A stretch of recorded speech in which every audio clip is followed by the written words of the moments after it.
ден соолук, саламатта болуу. COVID-19 ар дүйшөмбү сайын саат 13:00-да Жамааттык медиа студиясында Сак бол программасында Адис менен маектешебиз. Түз эфирде дарыгерге суроо берип, кеңеш алыңыз. Бизге Facebook, YouTube'дагы Жамааттык медиа баракчалары аркылуу кошулуңуз. Ошондой эле аймактардагы Жамааттык медиа радиолорунан угуңуз.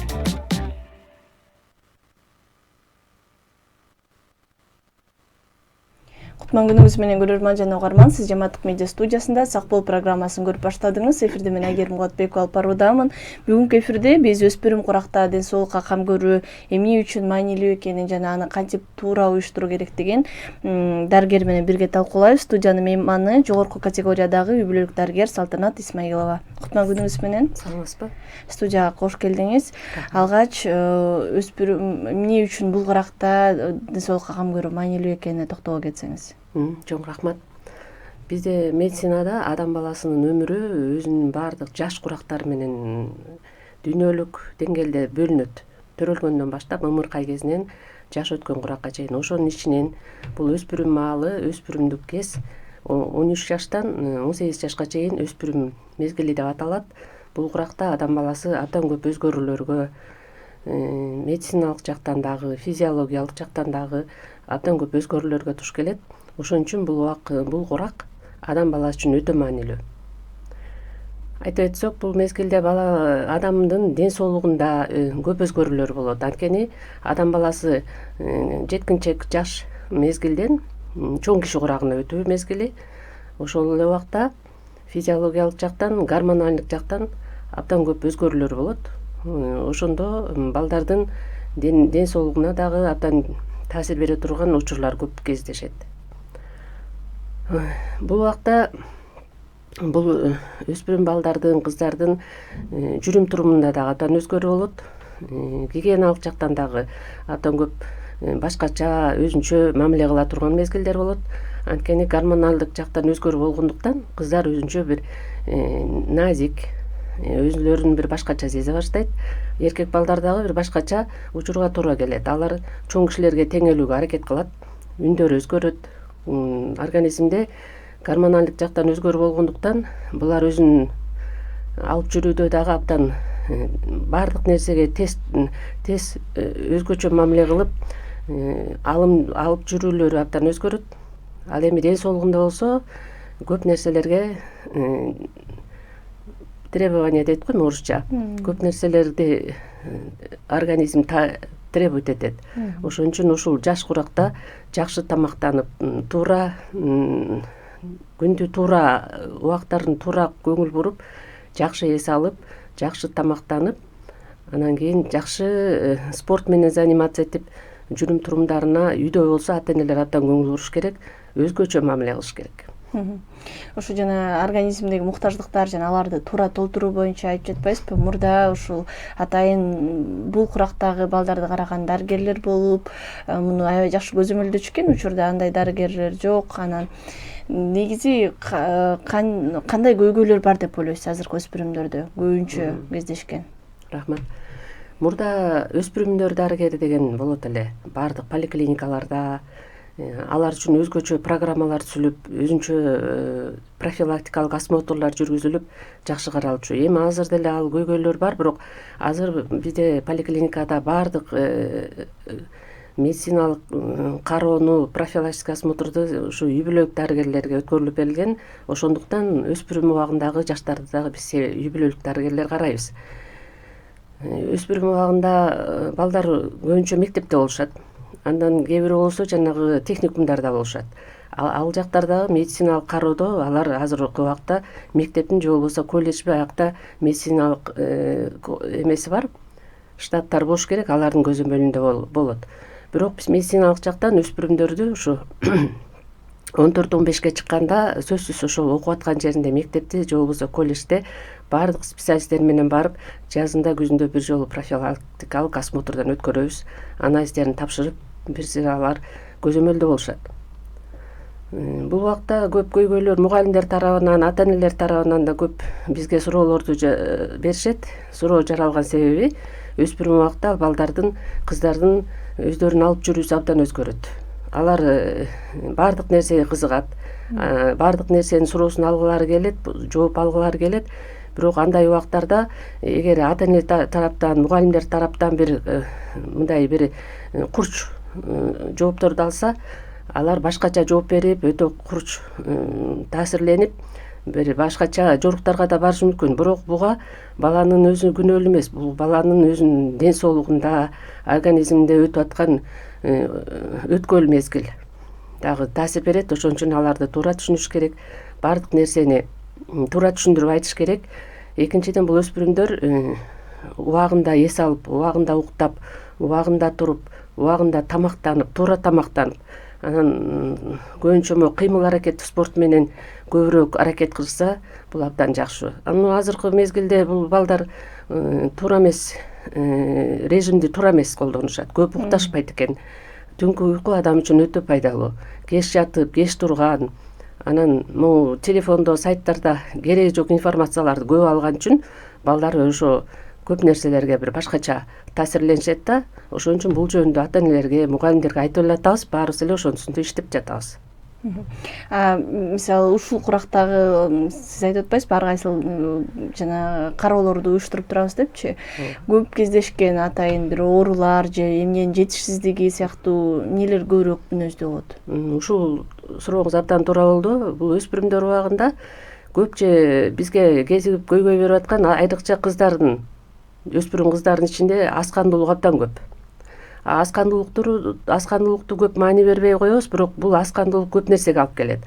Аскандуулук деген мисалы мээге кан менен кислород ташыйт да, ошол функциялары ылдыйлат организмде. Анан көп шалдыра укташат. Айрыкча кыз балдарыбыз болсо, келечекте эми алар өспүрүмдөн чоң жашка жетет да, болочокто боло турган энелер. Алардын каны аз. Ошо аскандуулуктун кесепетинен кыздардын баардык организмдерине таасир бере турган көйгөйлөр көп. Эркек балдарды дагы көп текшерип атышат. Ушул алдын ала кароодо урологдор көп айтышат, проблема бар. Табарсык, бездеринин оорусу, сезгенүүсү. Анан экинчиден, балдарда да кыздарда да азыр көп көйгөй бул профосмотр убагында тиштеринин абдан начарлыгы. Кариес деп коет. Баарын тиштери начар. Анан кийин дагы көп кездеше турган, бул Кыргызстанда баарыбыз эле билишет болуш керек. Көбүнчө могу эркек балдардын боюнун ылдыйлыгы. Бул йоддун жетпегени организминде. Бойлору ылдый, ал болсо анын себеби йод жетишпейт. Организмде бизде Кыргызстанда туура тамактануу маселеси абдан артта калган. Азыр жаш балдарыбыз эмне көбүнчө фастфуд жегенге аракет кылышат, кургак тамактар жешет.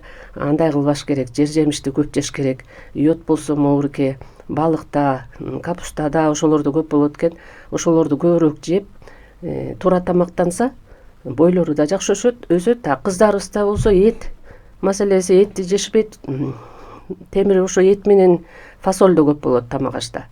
Анан канас болуп, өздөрүнүн өңү купку болсо ойлошот, биз сулуу көрүнүп атабыз деп. Бирок бул жөнүндө информацияны көбүрөөк беребиз, ага да аракет кылып атабыз. Ошон үчүн өспүрүмдөрдүн проблемасы азыр ошондой. Ушул мисалы алсыздык, жетишсиздикте алдын алыш үчүн ата-энелерге кандай кеңеш бересиз? Эмнелерди кылса болот? Туура. Бул эми кан астуулук боюнча бизде медицинада 12,5 миллиграмм темирди күнүгө өспүрүм кыздар бир жумада 2 жолу кабыл алыш керек. Ал биздин протоколубузда бар. Ал ошол мектептеги дарыгерлер тарабынан, өспүрүмдөр дарыгерлер болуп бар жерде алар тарабынан айтылып, бул жөнүндө айтылып атат. Врачтар, дарыгерлер аны назначить этебиз. Ошол кыз бала ошол темирди жумасына 12,5 миллиграмм ичип туруш керек. Бирок ал эми нерсе аткарылбай эле калат көбүнчө. Андай болбош үчүн биринчиден мен ушу өспүрүмдөргө айта турган менин кеңешим. Биринчиден күндү туура пайдаланыш керек. Режим дня деп коет. Убагында жатып, убагында туруп, туура тамактанып, пайдалуу тамактанып, анан кийин кыймылдуу спортторго жакшы катышып, активный образ жизни деп коет го, ушундай абдан активдүү болуш керек. Көбүнчө отурушат, телефонду карап көп отурушат, компьютерде отурушат. Бул маселе абдан көйгөйлүү азырчы. Алардын жанагынтип таза аба жутпай, убагында тамактанбай, Анан сидячий образ жизни деп коет эми, осанкасына дагы, денесинин түзүлүшүнө дагы терс таасир берет. Негизи ошол баардык мындай олуттуу оорулардын алдын алуучу мындай кеңештер катары сиз айткан ошо туура тамактануу, күндү туура башкаруу, мындай жалпысынан айтканда сергек жашоо образы оңойдой сезилет дагы, анан аны аткара келгенде же мындай өтө олуттуу мамиле жасашпагандай сезилет да. Кантип ушул жаштарга түшүндүрүш керек муну? Сиздин айтканыңыз туура. Бул айтканда жеңил, бирок ошол туура режимге өтүш, ошого калыптаныш өтө оор. Аны кенедейинен баланын, мисалы бала бакчадан, анан кийин мектептен, анан өспүрүм болгондо ошонун баары кенедейинен калыптаныш керек. Бул маселе мектепте, бала бакчада айтылып элатат. Экинчиден бул үй бүлөдөгү тарбия. Мен ата-энелерге айтат элем, ушул балдарга туура тамактануу боюнча, көп кыймыл аракет жасоо боюнча, жанагы здоровый образ жизни деп коет. Ошол боюнча биринчиден ушу үй бүлөдө калыптаныш керек. Ал үчүн ата-эне дагы ушул туура режим менен жашаш керек да. Бул маселе өспүрүм жаш эмес, чоң кишилер арасында дагы азыр медицинада бизде аябай катуу эмеге алынып, анан абдан көп кеңештерди берип атабыз. Анткени аз кыймылдуулук, ушу бала кезден туура эмес тамактануу, ошонун баары азыркы убакта жанагы инсульт, инфаркт ооруларынын жашарышына алып келип атат да. 20 жаш, 22 жашта инсульт, инфаркт алып калып аткан жаштар бар да. Ошонун баары жанагы кенедейинен келип, калыптанып келип, анан ошого алып келип атат. Бул жөнүндө биз эми саламаттык сактоо, биз медицина кызматкерлери абдан жакшы эле аракет кылып алатабыз. Жана ата-энелер ушул өспүрүм курактагы балдарда кандай өзгөрүүлөргө көңүл буруш керек, кайсыл белгилерге? Ата-энелер өспүрүм убагында, мисалы 12-13 жашта уже ошол баласынын жүрүш туруму өзгөрүлө баштайт. Бардык нерсеге мындай баткабыл алып, капризный болуп, мындай тез-тез жини келгенсип, бул өзгөрүүлөр болот. Ошон үчүн ошол убакта абдан аяр мамиле кылып, балдардын жанында көбүрөөк болуш керек ата-энелери. Бардык маселесин чогуу чечкенге аракет кылыш керек. Кыздарга болсо туура гигиеналык жолдорду көрсөтүп, эне өтө жакын болуш керек. Абдан гигиенаны сакташ керек. Ошонун баарын ата-эне жанында бирге болуп, аяр мамиле кылып, балдарда кандай проблема болуп атат, эмне көйгөйлөр болуп атат, көбүнчө түзмө-түз кеңешип, эгер алы жетпесе, специалисттерге келип, үй бүлөлүк дарыгерине келип, психологдорго барып, ошондой нерсени чогуу чечсе абдан жакшы. Абдан маани бериш керек бул убакта. Баласы кайда барып атат, канчада жатып атат, каяка кандай тамак ичип атат, абдан өтө маанилүү да бул убакта катуу мындай мамиле кылып, аяр мамиле кылып караш керек. Туура тамактанууду эле айтып атабыз. Ушу өспүрүм куракта туура тамактанууда негизги принциптер кайсы болуш керек? Азыр кандай каталарды кетиришет? Өспүрүм эле убак эмес, баардык адам баласы, баардык жаштын өзүнүн определенный иче турган тамактары бар. Эми өспүрүм убак бул болсо чоң кишилердей эле тамак ичилет. Сөзсүз бир күндө 3 маал тамак жейлиш керек. Анан кийин тамакты кечинде эртерээк жегенге аракет кылыш керек, 7ге чейин. Тамактын баардыгы үйдө жасалган тамактар болсо абдан пайдалуу. Менин кеңешим ушундай эле, үйдө жасалган тамактарды ичсе жакшы болот эле. Көчөдө жана фастфудтарды, кургак нерселерди көп жеп алышат, ашказанын бузушат. Анан азыр эми баардык эле көйгөй кола, фанта деген газдалган сууларды көп ичип атышпайбы? Булар абдан ден соолукка зыяндуу. Тамакты аракет кылыш керек үйдөн ичкенге. Эртең менен абдан сөзсүз эртең мененки тамакты ичиш керек. Анткени эртең менен ашказанга тамак барыш керек. Анан ошол ашказанга тамак барганда аппетит ачылып, обедте жакшы тамак ичет, түшкү тамакты. 3 маал үйдөн тамак ичсе, ортодо бир перекус деп коюп, жеңил-желпи шам-шум этип алса, такыр ачка жүрбөш керек. Үйдөгү тамактарды совет берет элем, анан сөзсүз бир күндө салат жеш керек, жер жемиш сөзсүз жеш керек, тузду аз пайдаланыш керек. Анан бул куракта атайын бир кайсы анализдерди тапшырып, мындай ден соолук кайсы кароолордон өтүш керек? Өспүрүм убакта өспүрүмдөрдү биз жана профосмотр деп атпайбызбы? Ошого барганда бардык специалисттер карагандан сырткары анализдер тапшырылат. Кандын анализи сөзсүз, зааранын анализи, ички мите курттарга каршы дагы анализ тапшырылат. Анан бул 15 жашта биринчи жолу флюорография деп коет. Өпкөсүн сөзсүз тартабыз. Бул флюорография алдын ала жана өпкө ооруларын, кургак ичүү ооруларын алдын ала табуу үчүн бизде эң жакшы метод ошол профосмотрда флюорография тартып, анан ошондо көп ооруларды выявлять этет деп коет медицинада. Биринчи жолу табууга биздин мүмкүнчүлүгүбүз бар да. Бул курактагы балдарда бир кайсы вакцина маанилүү болгон вакциналар кайсылар? Бизде вакцина боюнча бүткүл дүйнөлүк саламаттык сактоо коомунда өзүнчө календарь бар. Биз бала кезинде мектепке чейин эмделөрдүн баарын жасап мектепке өткөрөбүз, а мектептен болсо 11 жашында АДС деп коет, жанагы дифтерия, столбняк, кептөр, анан столбняк деген ооруга каршы прививка алышат, анан ал ар бир 5 жашта кайталанат, 16 жашындагылар. Андан сырткары 11 жашта кыздарга вакцина келген, жанагы адамдын онкологиялык ооруга каршы вакцина келген, ошол 11 жашта кыздарга жасалат. Бул эмдөөлөрдү сөзсүз алыш керек. Бул ата-энелердин арасында да эмдөөгө каршы көз караштар көп. Бирок ошого карабай мен ушул эмдөөлөрдү алсын деп кеңешимди берет элем. Демек бул ар кайсы ооруларды алдын алыш үчүн ата-энелер мындай профилактикалык эмнелерди мындай эң негизги эске алыш керек? Эмдөөлөрдү жалпы эле өспүрүмдөрдүн саламаттыгына таасирин тийгизген. Жалпы өспүрүмдөрдүн саламаттыгына таасирин бере турган ата-энелерге дагы бир жолу айткым келет. Бул туура тамактануу, туура күндү туура бөлүп туура колдонуу, убагында уктап, эс алып, убагында эрте ойгонуп, экинчиден анан жанагы абдан кыймылдуу аракет, көбүрөөк кыймылдап, сөзсүз бир спорттун түрүнө катышып, окуусуна убагында барып, убагында келип эс алып, таза кийинип, өздүк гигиенаны туура сактап жүргөндү ата-эне жакшылап контролдосо, ден соолуктары жакшы болот. Жаштарда азыр кышта келип калды. Ушул учурда өспүрүмдөрдөчү кандай каталарды кетиришет? Мисалы, сезонго жараша кийинүү жагынан болобу, же кайсы бир адаттары бар болуп атпайбы? Бул эме ден соолукка абдан дагы таасирин бере турган нерсе, бул ар бир сезондо туура кийинүү.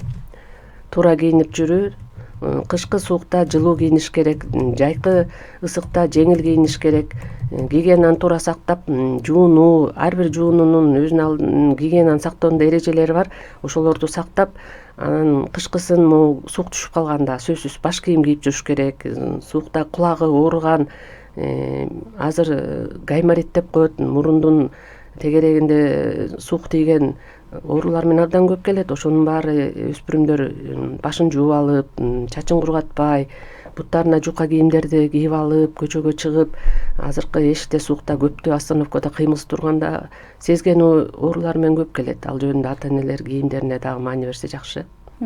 Дарыгер катары ошо өспүрүмдөрдү көрүп туруп, кайсы адаттарын алардын ден соолугуна терс таасир тийгизет экенин байкайсыз, анан кандай кеңештерди берет элеңиз? Мен дарыгер катары бул өспүрүмдөргө эң биринчи абдан кыймылдуу, активдүү жашоону өткөрүшүн суранат элем.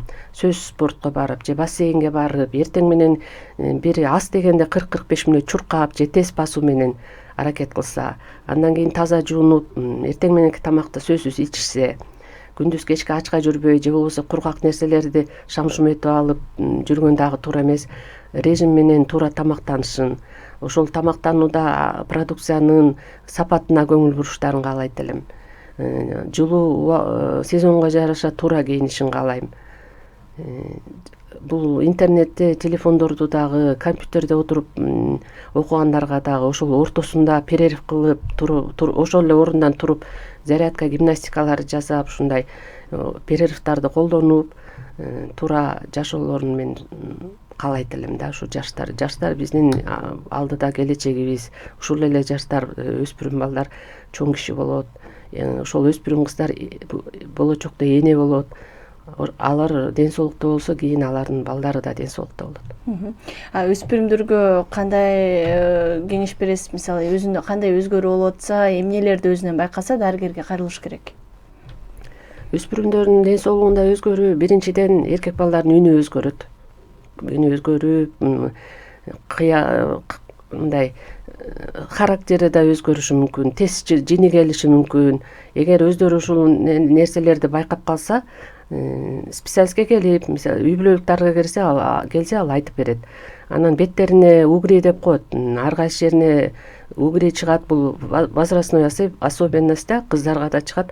Анан ошолорду өздөрү өз алдынча тешип, сайып, сыгып, инфекция киргизе ошондой болушу мүмкүн. Бул учурда дагы сөзсүз специалистке келип же дарыгерге келип кеңешин алып алардын рекомендациясын аткарыш керек. Кыз балдарда да көп өзгөрүү болот. Гигиенаны абдан сакташ керек. Эгер өздөрү түшүнбөй кыйналуу учурлар болсо, үй бүлөлүк дарыгерине келсе, биз айма кеңешибизди беребиз.